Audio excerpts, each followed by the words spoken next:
Si alguno de nosotros regalamos un Nuevo Testamento a alguien que no sea cristiano, que no haya leído la Biblia, y este hombre, esta mujer, abre ese Nuevo Testamento y se encuentra con el Evangelio de San Mateo, ¿verdad? El capítulo 1, pues lo más normal es que nos siga leyendo, ¿verdad? Lo más normal, y lo digo por experiencia, porque a mí me costó muchos años el leer el capítulo primero, por lo menos hasta el versículo 17, lo daba por hecho, pasaba, ¿no?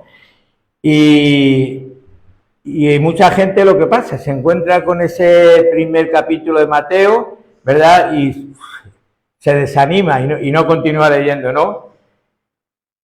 Y siempre alguien que no esté familiarizado con la Biblia debería empezar por otros evangelios, ¿no? Pero bueno, eso no quiere decir que de ninguna manera disminuya el interés que tiene este capítulo, ¿verdad? Pero no solamente a esa gente que es nueva. Si aquí ahora preguntáramos, si cada uno fuera muy sincero, muchos hemos pasado de estos primeros 17 capítulos del libro de Mateo. 17 versículos del Evangelio de San Mateo. Muchos hemos pasado. Por eso yo hoy les voy a invitar a que cojan sus Biblias, abran en el Evangelio de Mateo, nos pongamos de pie y todos juntos vamos a leer estos 17 versículos. Y ahora me van a entender por qué he hecho esta introducción. El sermón de hoy se titula La genealogía de Jesucristo.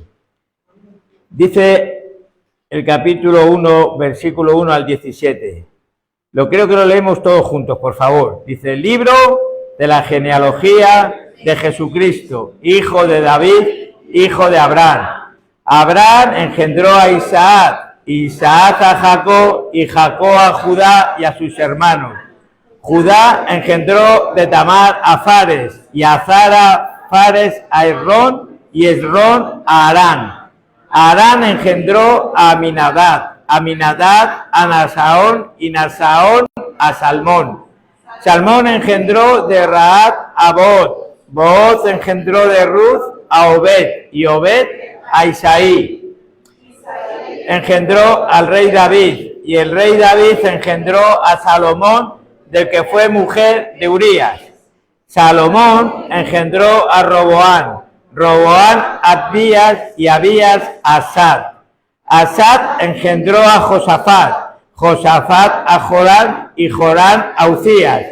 Uzías engendró a Jotán, Jotán a Azaz, y Acaz a Ezequías. Ezequías engendró a Manasés, Manasés a Amón, y Amón a Josías. Josías engendró a Jeconías y a sus hermanos en el tiempo de la deportación a Babilonia. Después de la deportación a Babilonia, Jeconías engendró a Salatiel, y Salatiel a Zorobabel.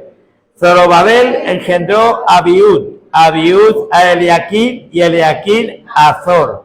Azor engendró a Sadot, Sadot a Aquim, y Aquim a Eliud. Eliud engendró a Eleazar, Eleazar a Matán, Matán a Jacob. Jacob engendró a José, marido de María, de la cual nació Jesús, llamado el Cristo. De manera que todas las generaciones, desde Abraham hasta David, son 14. Desde David hasta la deportación de Babilonia, 14.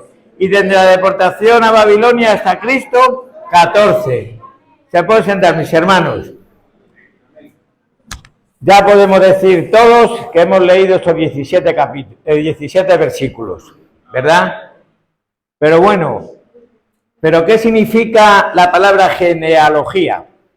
La palabra genealogía proviene del griego Génesis, que significa, como todos sabemos, como el libro de Génesis, el origen, ¿no? Y estos versículos hablan de la genealogía de Jesucristo, o sea, del origen de Jesucristo.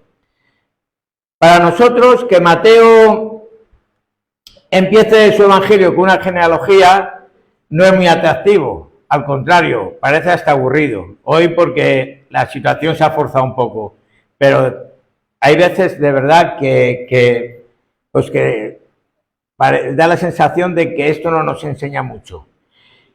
Pero ¿sabéis por qué es importante? Quizá para nosotros no sea muy importante esta genealogía, pero para los judíos, y entendiendo de que Mateo escribió este evangelio a los judíos, a esos judíos que se habían convertido al cristianismo. Y para estos judíos sí era muy importante, ¿no? Y saber de sus antepasados, ¿no? Y saber realmente que provenían del patriarca Abraham, ¿no? El padre de la nación judía, y que pertenecían al pueblo de Dios. Para esa gente sí era importante. Y como él estaba escribiendo a sus compatriotas judíos, pues por eso empezó este evangelio con la genealogía de Jesús. ¿Y por qué era tan importante para los judíos? Bueno, cuando iban a morar en la tierra prometida, la genealogía era importante para ubicarlos en la tierra según su parentela, ¿no? Según a dónde pertenecían. Cuando los judíos regresaron de la cautividad babilónica, ¿no? La genealogía fue necesaria para determinar quién era de la casta sacerdotal para que pudiera administrar en el templo. Por ejemplo, cuando Israel regresó del cautiverio, encontramos en el libro de Esdras, en el capítulo 2 y versículo 62, una historia muy curiosa respecto a esto. En el libro de Esdras, en el capítulo 2, lo titula, dice, los que volvieron de Zorobabel, ¿no? Y ahí hay bastantes versículos, que esto lo vamos a dejar por hoy, que hablan de todos esos que volvieron de Zorobabel, ¿no? Y los que, de los que estaban, por ejemplo, que estaban en esa genealogía. Pero llega un momento en los versículos...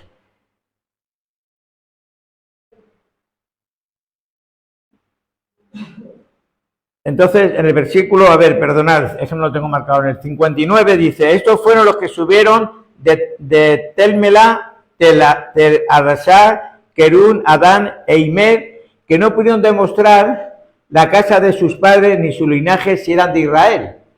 Hablan de muchas familias que demostraron su linaje de Israel, ¿no? Por eso, por la genealogía, pero dicen que estos no pudieron demostrar no la casa de sus padres. Dice, los hijos de Alia, los hijos de Tobías, los hijos de Nécoda, 652, y de los hijos de los sacerdotes, los hijos de Abaía, los hijos de Col, los hijos de Babizair, el cual tomó mujer de las hijas de Bazilaí, Lanaíta, y fue llamado por el nombre de ellas. Y dice, estos buscaron su registro de genealogías y no fue hallado, y fueron excluidos del sacerdocio. O sea, que era importante, ¿no?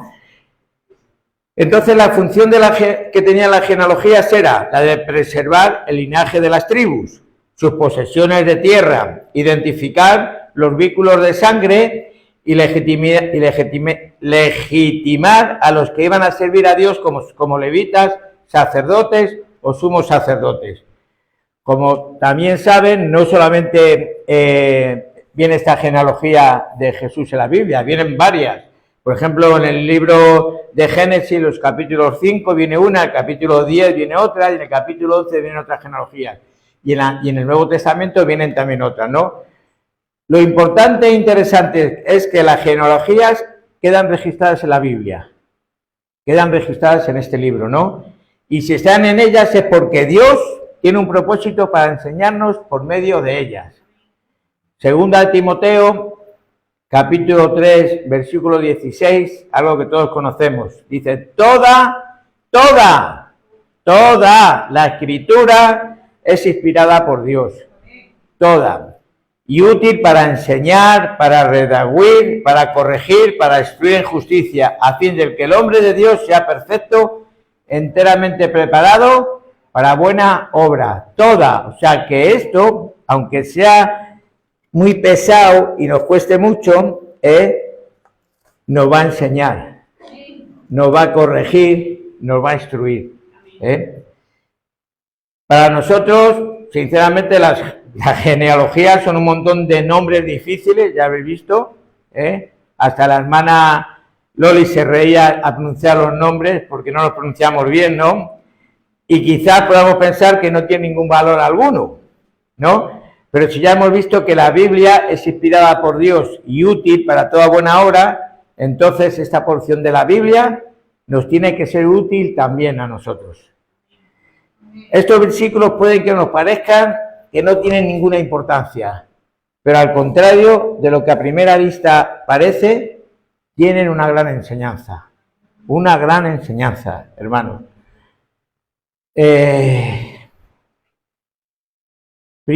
Primera gran enseñanza, que Dios cumple todas sus promesas.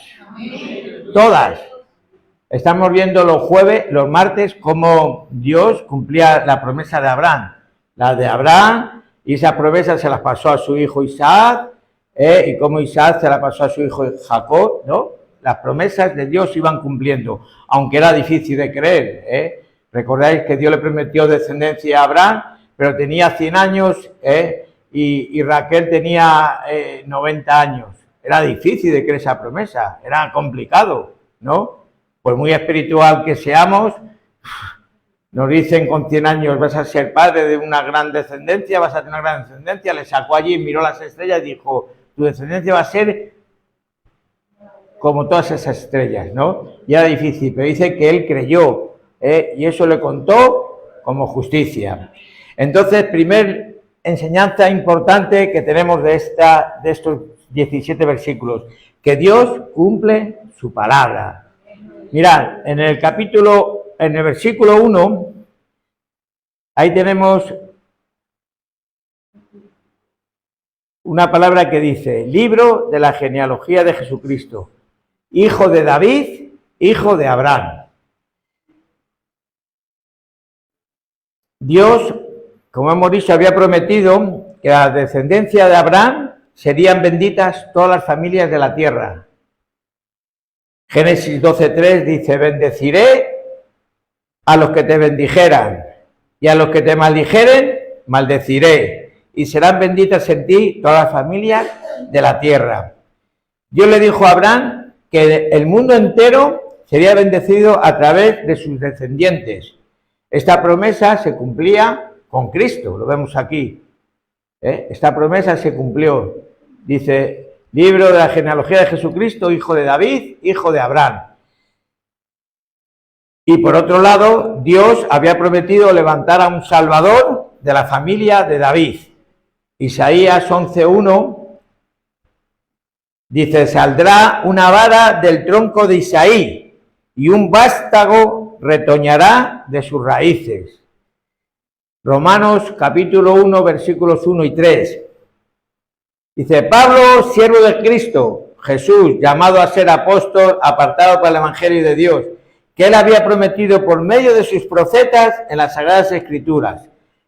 Es el mensaje acerca de su Hijo, que nació de la descendencia de David según su carne. La profecía de Isaías se cumplió con la llegada de Jesús al mundo. Jesús nació de la familia de David, el descendiente de Isaí, y se presentó a sí mismo como el Mesías que había prometido. O sea que esa promesa que Dios hizo se cumplió. La promesa de Dios se cumplió. Y aquí vemos esta enseñanza que Dios prometió que iba a enviar un Salvador y el Señor cumplió. Estos 16 versículos demuestran que Jesús era hijo de Dios. Y no solamente eso, sino hijo de David e hijo de Abraham. Y que la promesa de Dios se había cumplido, hermanos. Y eso es importante saberlo. Es importante tener esa certeza y la seguridad de que Dios cumple nuestras promesas. Porque Dios es fiel a sus promesas. Segunda de Corintios 1:20 dice, todas las promesas que ha hecho Dios son sí en Cristo. Él ha dicho que salvará a todos de los que creen en Cristo. Romanos 10:13 dice, porque todo aquel que invocara el nombre del Señor será salvo, ¿no? Y si Él lo ha dicho, con toda certeza lo hará.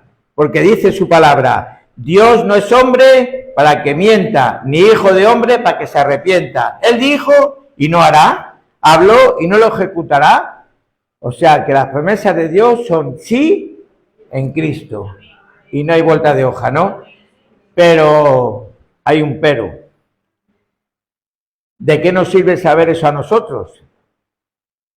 De que Cristo nació, vino de David y de Abraham. Ahora, ¿de qué nos sirve? ¿De qué nos sirve a nosotros esta enseñanza, no? Cuando leemos a Pablo mencionar que Jesús era del linaje de David, debemos preguntarnos, ¿de qué nos sirve eso a nosotros? ¿Cómo nos edifica a los creyentes del siglo XXI entender que Jesús vino del linaje de David? Afirmar que Jesús proviene del linaje de David, hermanos, hace referencia a que Jesús es el Mesías, el ungido, el elegido, ¿no?, que Dios había prometido a los judíos. Que Él cumple sus promesas, eso nos implica que Él cumple sus promesas, que Dios prometió que enviaría un Salvador para su pueblo y así lo ha hecho. Vamos otra vez al libro de Isaías, al capítulo 11, y ahora leemos el versículo 1 que hemos leído antes y el 2. Isaías 11, 1 y 2.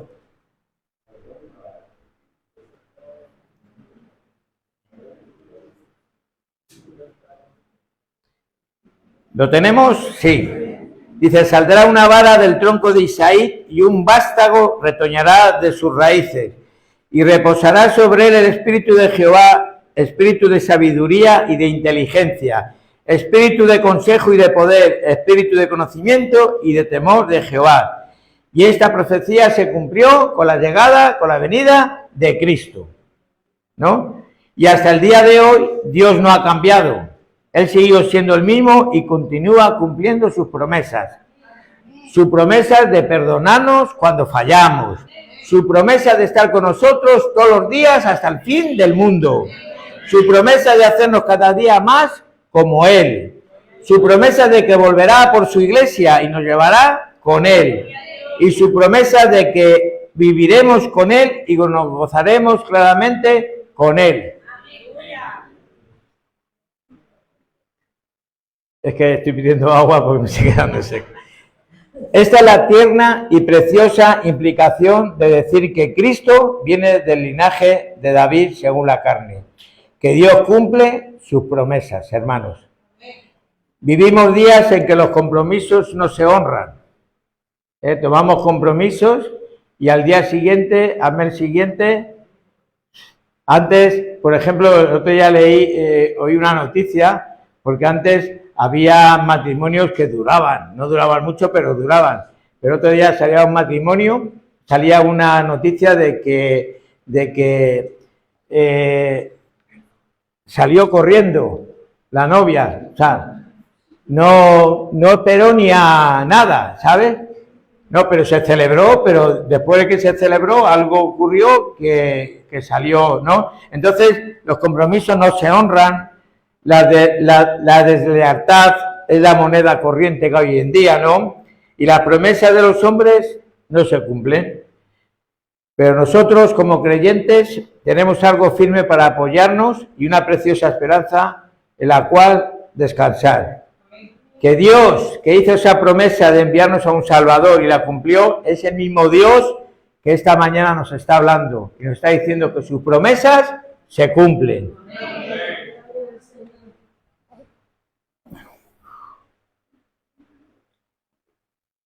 Quiero contarles una historia, aunque luego me llamen el abuelito historias, ¿no? Pero quiero contarles una historia que hace muchos años me ocurrió. Y lo único que pretendo con esto es que sirva como testimonio de que Dios cumple sus promesas. Yo llevaba 2 meses de cristiano, 2 meses, no entendía nada. Y me llevaron a una convención, a una reunión de 3 días donde mañana y tarde eran estudios, eran sermones, ¿no? Y yo la verdad es que no me enteraba de nada, Y en uno de ellos se predicó sobre el Joel 2:25, ¿no? Que dice, yo os restituiré los años que se comió la oruga, el saltón, el reborcón y la langosta, ¿no? La oruga, el saltón, el reborcón y la langosta es un conjunto que representa las diversas etapas de la destrucción, la pérdida y el sufrimiento, ¿verdad? Aquí, aunque es una profecía a Israel, pero de nuestra vida, ¿no? Es algo que va de nuestra vida, ¿no? Si les digo la verdad, no entendí nada de ese sermón. Estaba más perdido que, vamos. Pero cuando el predicador terminó, y sí recuerdo que era colombiano y estaba como misionero en París, en Francia, cuando terminó él hizo una oración y yo vi que todo el mundo se agachaba la cabeza y yo agachaba la cabeza, sin saber por qué. Pero la oración que hizo ese hombre, algo ocurrió en mi vida que me hizo levantarme en un salón grandísimo donde había infinidad de gente. Yo no sé si yo me atrevería a hacerlo ahora, pero en ese momento me atreví, me levanté y estaba de los últimos y andé, pero como un zombi, iba andando hasta llegar a la altura de este hombre y hablé con él y le dije, mire, no sé qué me ha pasado, pero algo me ha hecho levantarme y llegar ante usted. Le conté un poco mi testimonio y él me dijo que lo que había pasado, que Dios había hablado en mi vida y que Dios me iba a restituir toda mi vida pasada, que todo lo que había perdido, familia, todo, Dios me lo iba a restituir, ¿verdad? Y ¿sabéis una cosa? La promesa de Dios que en ese día habló a través de ese hombre se cumplió en mi vida, se cumplió. Dios cumplió esa promesa y mucho más, porque Dios me dio una nueva vida en Cristo. Restauró mis relaciones con mi familia. Me dio un sentido en mi vida para seguir luchando, para seguir adelante. Me dio una familia especial, una esposa, una hija, pero también me dio una familia espiritual, también especial, de la cual todos ustedes están incluidos. Dios cumplió su promesa y la sigue cumpliendo, como hemos dicho. Dios no es hombre para que mienta.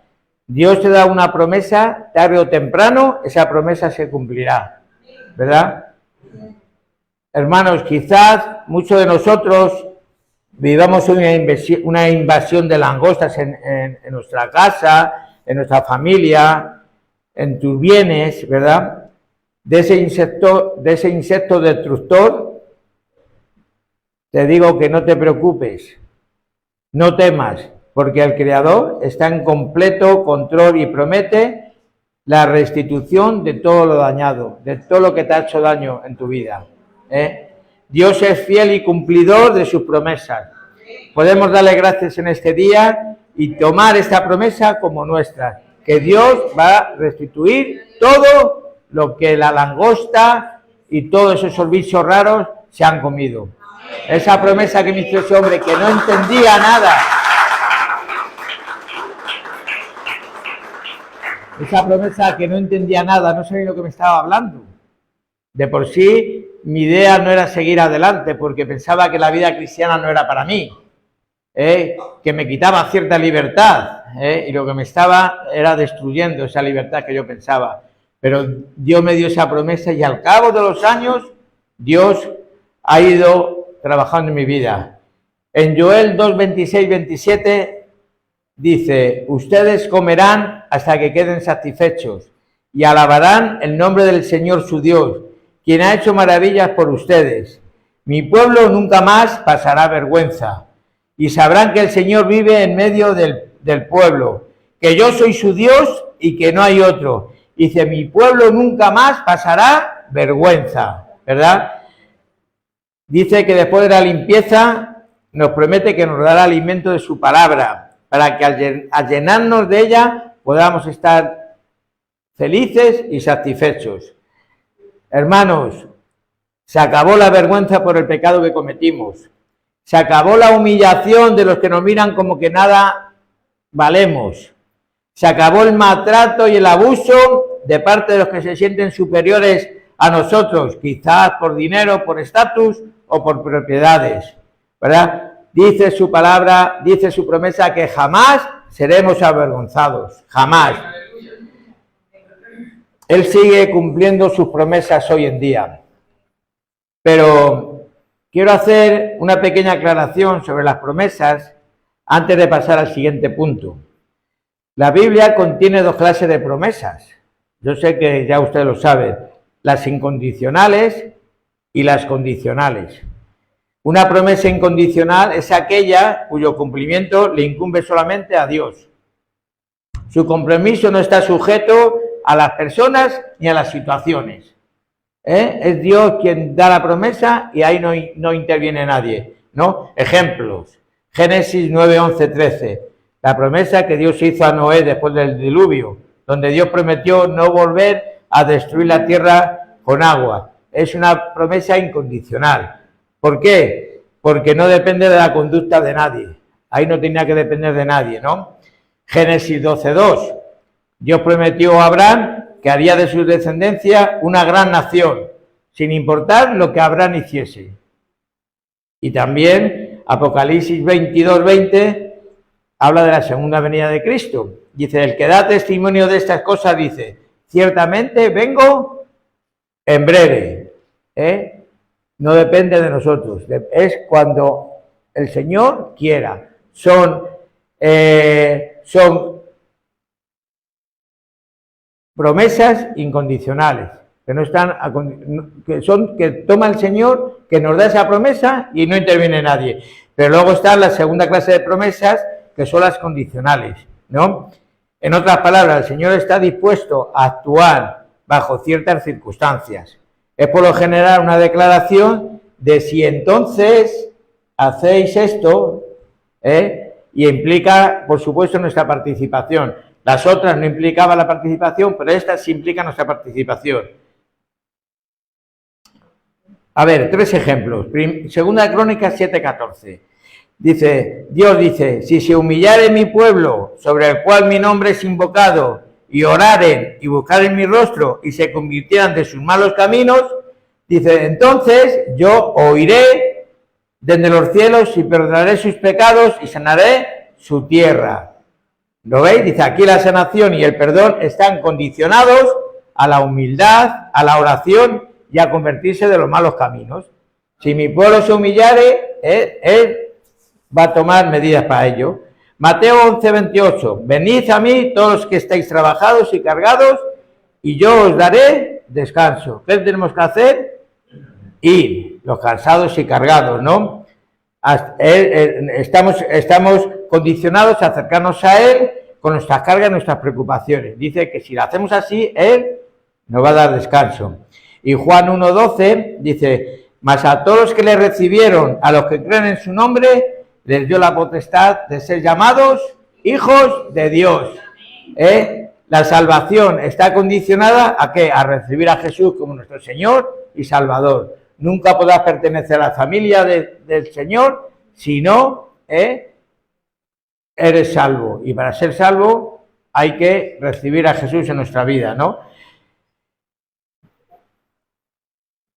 Entonces es el primer punto, hermano, que sacamos de estos tantos versículos que hemos leído, que Jesús, que Dios nos hizo una promesa de enviarnos un Salvador y esa promesa se cumplió con la venida de Cristo y que Él, las promesas que Dios te ha dado, se van a cumplir, tarde o temprano se van a cumplir en tu vida. Si Dios te ha dado una promesa de que va a restaurar tu matrimonio, Dios lo va a cumplir. Si Dios te ha dado una promesa de que vas a tener un trabajo especial, Dios la va a cumplir. Y así cada promesa. La segunda cosa que aprendemos de todos estos versículos es que la Biblia no solamente hace referencia a cosas buenas y bonitas, no habla solamente de superhéroes, sino que también saca el pecado y la corrupción del hombre. En esta lista encontramos mentiras, engaños, asesinos y personas que pensamos que solo ensucian el legado, pero que aún así Dios los menciona. Los menciona por una cosa muy sencilla, porque eso da veracidad a la Biblia. veracidad a la Biblia, dan a la Biblia cierto valor. La Biblia no es un cuento en el que solo las grandes proezas y honores son recordados, sino también los infieles, los fracasos, la gente mala. Lo menciona porque demuestran que Dios puede obrar, aun a pesar de nuestras flaquezas, de nuestras imperfecciones. Entonces vemos aquí cómo la genealogía de Jesús nos muestra 4 hombres impios, pecadores, que no hicieron lo correcto delante de Dios. Con permiso, porque es que estoy sudando. Mirad, los nombres son Roboán. Vemos en el versículo 7, dice que Salomón engendró a Roboán. Roboán dice que los hechos de Roboán fueron malos a los ojos del Señor y le irritaron más que todos los pecados que cometieron sus antepasados. El segundo, Jorán. Dice, y Asa engendró a Josafat, Josafat a Jorán. Jorán dice que Jorán fue elevado al reino de su padre y luego se hizo fuerte, y que este hombre mató a espada a todos sus hermanos y también a algunos de los príncipes de Israel, e hizo lo malos ante los ojos de Dios. Amón dice, sus hechos fueron malos a los ojos de Dios. Todo esto que estoy leyendo viene en la Biblia, no me lo estoy inventando yo. Y Jeconías dice que tenía 18 años cuando comenzó a reinar y reinó en Jerusalén durante 3 meses y 10 días, en los cuales dice que ofendió gravemente al Señor. Fijaros que 4 elementos, pero sin embargo están aquí. ¿Por qué? Porque es una forma de que, como decíamos antes, se da veracidad a la Biblia. No solamente ponen a los superhéroes, ¿no? Dios nos muestra con esto que no solamente nos muestra lo bueno, sino también saca a la luz el pecado del hombre. Pero hay una cosa muy curiosa. Todos estos 4 tuvieron padres piadosos. Padres que buscaron a Dios. ¿Con problemas? Sí. ¿Momentos difíciles y complicados? Sí. Pero los 4 padres de estos 4 elementos fueron padres piadosos. Mirad, Salomón, lo podemos ver aquí para no liarnos, fue el padre de Roboán. Josafat fue el padre de Jorán. Manasés fue el padre de Amón. Y Josías fue el padre de Jeconías. O sea, eran hombres con muchas debilidades, pero en sus miedos y angustias buscaron a Dios, ¿no? Sabemos que Salomón al final se desvió un poco, ¿verdad? Pero él durante casi la mayoría de su vida fue una persona que buscó a Dios. Pero sin embargo sus hijos, Roboán, Jorán, Tamor y Jeconías, tenían en común que todos fueron hombres malvados. Y aunque sus padres fueron hombres buenos, sus hijos no lo fueron. Y esto nos enseña unas grandes lecciones para nuestra vida. Primero, que la gracia no le viene a uno de familia, que hace falta algo más que buenos ejemplos y consejos para que nuestros hijos sean cristianos. Que la salvación es una responsabilidad individual, ¿no? Una persona no se vuelve un hijo de Dios por el simple hecho de que sus padres sean cristianos, o por asistir a la iglesia, o por leer la Biblia, ¿no? Muchos de los hebreos decían tener asegurada su salvación por el simple hecho de que decían de que eran descendientes directos de Abraham, ¿no? Y eso era un engaño. No siempre, hermanos, de padres cristianos crecen hijos cristianos, como así de padres impios no crecen hijos impios. No porque los padres hereden la salvación, los hijos hereden la salvación de los padres. Igualmente, los hijos no pueden heredar los pecados de los padres, aunque mucha gente diga lo contrario. La Biblia dice claramente, dice, cada uno pagará por sus pecados. El padre pagará por sus pecados y el hijo pagará por sus pecados, ¿no? Pues igual, la salvación, nadie la va a heredar de sus padres, porque eso es individual, eso es algo de cada uno, que tiene que hacer cada uno. Nosotros como padres podemos dar buenos ejemplos a nuestros hijos, debemos, es una obligación, podemos enseñarle el mejor camino, debemos, es una obligación, pero la decisión la toma cada uno. Otra cosa que aprendemos de todo esto es que los judíos no incluían a las mujeres en su genealogía. Los judíos no. Sin embargo, Mateo nombra aquí a 4 mujeres. ¿Por qué? Porque la sociedad judía era patriarcal, ¿no? Por esta razón, con normalidad, solamente los hombres aparecían en la genealogía. Sin embargo, un detalle significativo aparece en la genealogía de Jesús, como forma de mostrar que la salvación vendría por medio de la fe y se extendería a todos. Jesús rompió todas las barreras sociales, ¿verdad? Rompió la barrera social, la barrera racial, la barrera de sexo, ¿no? Él llegó a decir en Gálatas 3:26, dijo, ya no hay judío ni griego, ya no hay esclavo ni libre, ya no hay hombre ni mujer, todos somos uno en Cristo Jesús, ¿verdad? Y esto, a ver, el Señor lo sabía y por eso incluyó en esta genealogía, incluyó a las mujeres. Pero fijaros qué interesante es esto.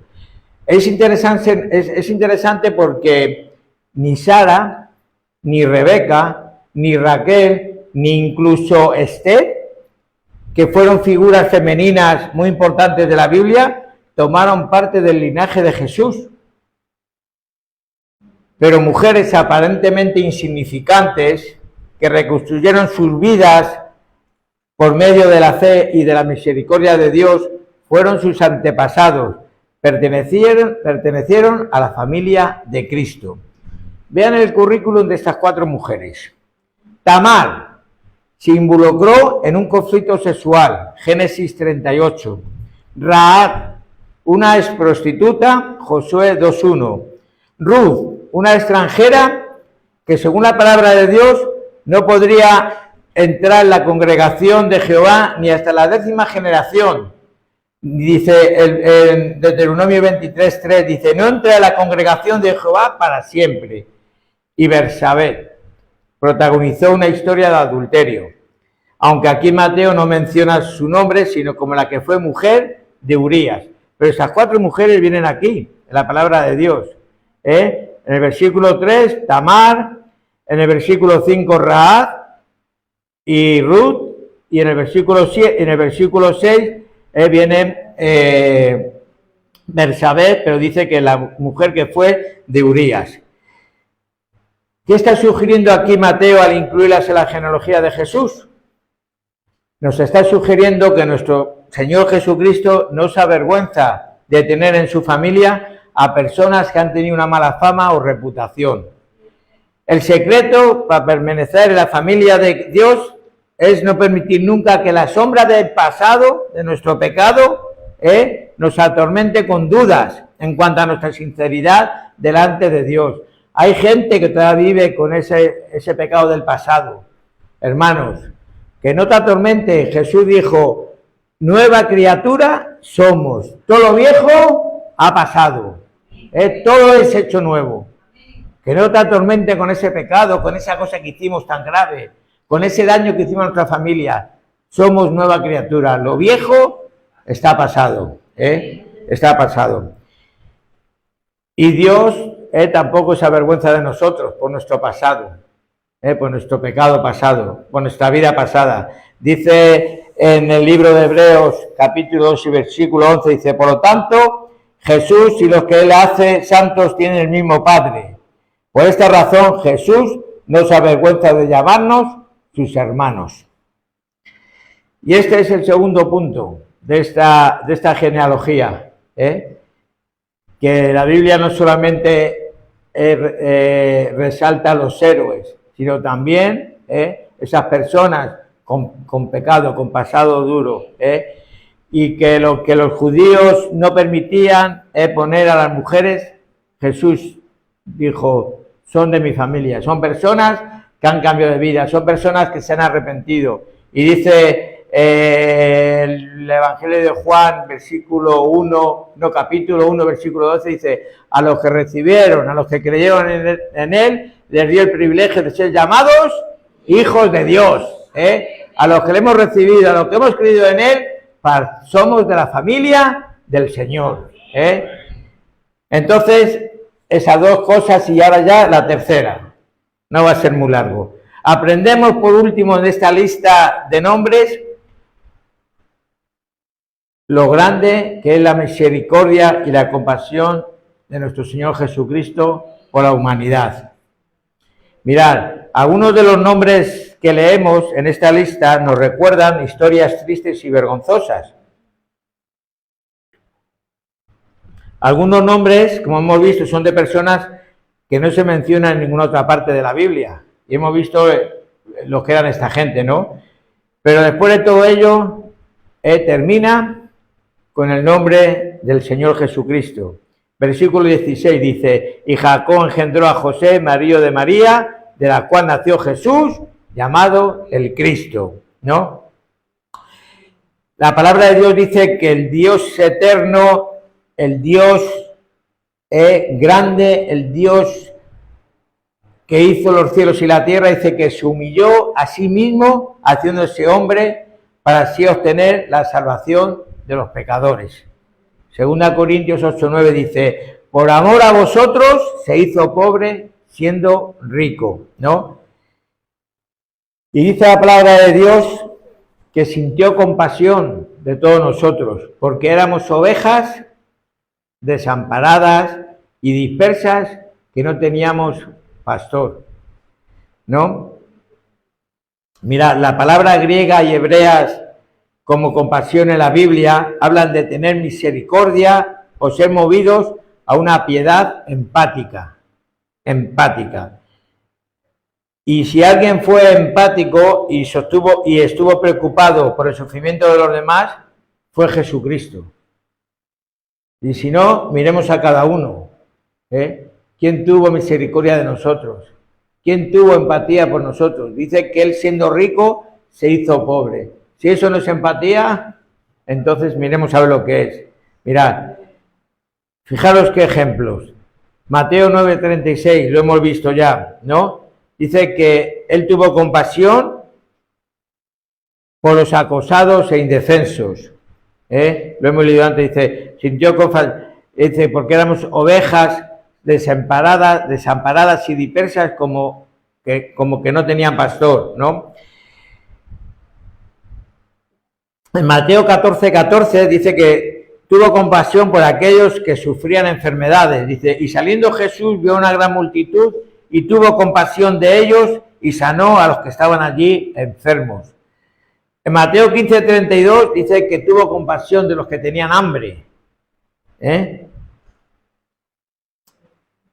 Dice que Jesús, llamando a sus discípulos, le dijo, tengo compasión de la gente porque ya hace 3 días que están conmigo y no tienen que comer. En Lucas 7, versículos del 11 al 15, escuchamos que su compasión son por las viudas, que eran especialmente vulnerables. Por lo tanto, dice que resucitó al hijo de la viuda y se lo entregó. Y en el caso de Lázaro, la compasión de Cristo fue tan fuerte que hasta él mismo lloró. Juan capítulo 11. Cuando dice que cuando Jesús llegó a la tumba, resucitó a Lázaro de la muerte y lo entregó a sus afligidos familiares. Sin duda el mismo Jesús se regocijó enormemente por el regreso de su amigo. Entonces vemos a lo largo de los 4 evangelios la compasión de Jesús que tuvo por toda la humanidad, ¿no? En ella vemos que nadie que tenga parte en la naturaleza humana puede estar fuera del alcance de la empatía, solidaridad y compasión de Cristo. Quizás nuestros pecados, hermanos, han sido muy graves y muy grandes, como los de cualquiera de los hombres que cita Mateo. Pero no puede cerrarnos nadie las puertas del cielo si nosotros nos arrepentimos y creemos en el Evangelio. Recordad las palabras del Señor Jesús en el Evangelio de Juan. Y quiero terminar con 2 versículos. Miqueas 7, 18 y 19.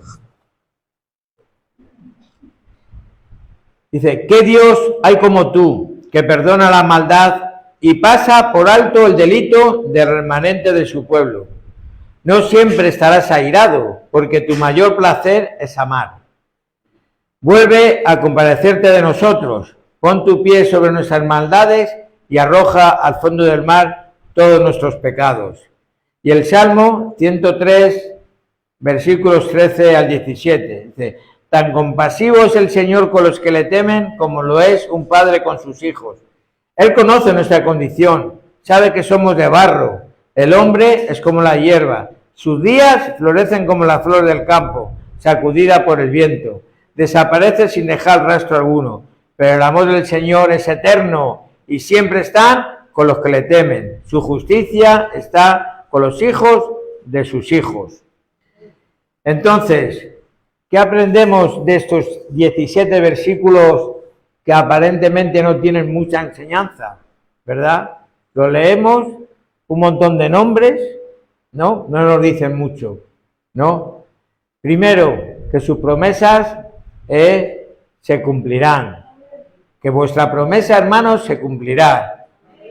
En el libro de Josué, en el capítulo 23 y versículo 14, decía Josué, dice: ahora estoy a punto de morir, y ustedes saben con todo su ser que no ha faltado ninguna de las buenas promesas que el Señor su Dios les hizo. Todas ellas se hicieron realidad para ustedes. Ninguna de ellas ha fallado. Segundo, que nuestro Señor Jesucristo no se avergüenza de tener en su familia a personas que han tenido una mala fama o reputación, o que hemos hecho cosas imperdonables, ¿no? Solamente debemos arrepentirnos de nuestros pecados, pues Él así estaremos aptos para pasar a formar parte de su familia. ¿Recordáis el versículo de antes, Juan 1:12? Dice: a los que lo aceptaron y creyeron en Él, les dio la potestad de ser llamados hijos de Dios. Que damos gracias a Dios porque Él nos vio como ovejas sin pastor, perdidas y desamparadas, y Él sintió compasión y empatía por nosotros. Hermanos, algunos de los nombres que leemos en esta lista nos recuerdan historias tristes y vergonzosas, ¿no? Pero luego al final aparece el nombre de Jesús, el Mesías prometido, el ungido de Dios, el que vino a dar su vida por todos nosotros, el que nos dio vida y vida en abundancia, vida hasta en el cielo. La vida en abundancia habla de una mejor vida, ¿verdad? Y eso también nos recuerda, por lo menos a mí, que mi vida triste y vergonzosa, me sacaba los colores, pero que al final Jesucristo, el Hijo de Dios, se mostró en mi vida de una forma real, como en la suya, como en la vuestra, como en la cada uno de nosotros. Y como dice esa alabanza, dice que cambió mi lamento en baile, mi tristeza en gozo, mi soledad en familia. Entonces nos vamos a poner de pie. Y si en esta mañana algún bicho de esos raros, hermanos, te tiene asolado cualquier área de tu vida, sepas que Dios tiene una promesa para ti en esta tarde. Señor, te damos las gracias por tu palabra, Señor.